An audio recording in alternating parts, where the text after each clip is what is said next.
Good afternoon, dear students.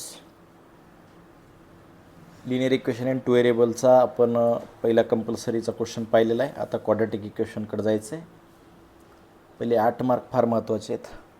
त्यामध्ये पहिला question आहे for the quadratic equation x² + 10x - 7 = 0 ABCच्या व्हॅल्यू लिहायच्यात. अतिशय सोपं आहे. इथं एची व्हॅल्यू 1 आहे, 10 आहे आणि -7.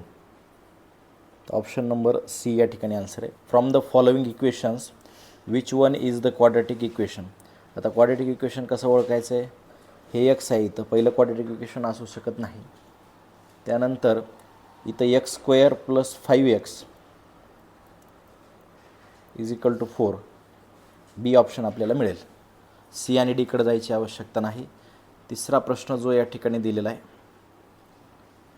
यामध्ये आपल्याला from the following equations which one is the quadratic equations. Just 1 minute. जवळपास मला वाटते तोच प्रश्न ॲज इट इज या ठिकाणी आलेला आहे. बघा, मार्च 2020ला तोच आहे, नोव्हेंबर 2020ला तोच आहे आणि मार्च 2022ला सुद्धा तोच आहे. तिसरा प्रश्न घेण्याची आवश्यकता नाही. चौथ्या प्रश्नामध्ये जुलै 2019 आणि मार्च 2023ला आलेला क्वेश्चन पहा. Out of the following equation which one is not quadratic equation. Quadratic equation नाही, त्याचं ऑप्शन पहिलं आपल्याला या ठिकाणी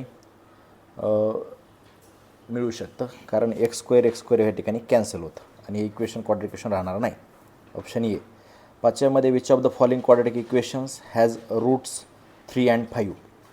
यामध्ये ज्याचे रूट्स 3 आणि 5 आहेत असा आपल्याला प्रश्न विचारला आहे. आता 3 आणि 5 रूट्स असण्यासाठी आपल्याला फॅक्टर पडले पाहिजे. तर 8चे फॅक्टर तर काही 3 आणि 5 पडू शकत नाहीत. ओके, कारण 15 हे दोनच ऑप्शनचे चान्सेस आहेत, पण इथं मायनस आहे आणि मायनस असल्यामुळं 3, 5 असे पडणार नाहीत. म्हणून इथं x². तर 15चे जर फॅक्टर आपण घेतले -3 - 5 तर याचं आन्सर प्लसमध्ये येतं. म्हणून ऑप्शन नंबर बी ह्याचा आन्सर असेल. If 3 is one of the root of quadratic equation kx² - 7x + 12 = 0 then k ? तर या ठिकाणी सरळ एक्समध्ये एक्सच्या जागेवर 3 व्हॅल्यू ठेवली तर या ठिकाणी 3² 9 9k - 21 + 12 = 0. या ठिकाणी -12 9k = -12 + 21 आणि या ठिकाणी +21 जर आपण घेतलं तर तुम्हाला माहिती आहे की 12 आणि 8 20 9 9 9 आन्सर येईल. इथं -9 9k = -9 म्हणजे केचं आन्सर येईल -1. ऑप्शन नंबर या ठिकाणी 6व्याचं 9k + 9 येईल, त्याच्यामुळं आन्सर येईल 1. अशा पद्धतीने एचं ऑप्शन 1 आहे. हे MCQ आत्तापर्यंत आलेले होते. त्यानंतर 1 मार्कच्या क्वेश्चनमध्ये मार्च 2020ला जो आलेला प्रश्न आहे त्यामध्ये find the values of A and B from the quadratic equation 2x² - 5x + 7. A आणि बीच्या व्हॅल्यू म्हणजे एची 2 व्हॅल्यू आहे आणि बीची -5 आहे. सरळ आन्सर आहे. त्याच्यानंतर determine whether 2 is a route of quadratic equation.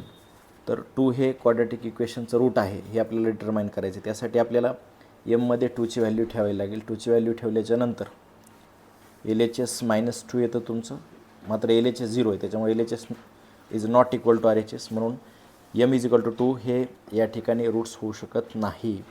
तिसरा प्रश्न आला होता find the roots of quadratic equation x + 5x - 4. यामध्ये याचे रूट्स शोधायचे. तर सरळ इथं लिहिता येईल x + 5 = 0 x - 4 = 0. तर x -5 येईल, x = 4 -5 आणि 4 हे त्याचे रूट्स त्या ठिकाणी आहेत. ओके, तर अशा पद्धतीनं त्याचे ऑप्शन्स येतात. तर प्रॉब्लेमॅटिकली अशा पद्धतीनं आपल्याला हे प्रश्न आलेले आहेत क्वाड्रॅटिक इक्वेशनचे. तर MCQ आणि हे दोन्ही प्रश्न तुम्ही त्या ठिकाणी करणं गरजेचं आहे. Okay, thank you.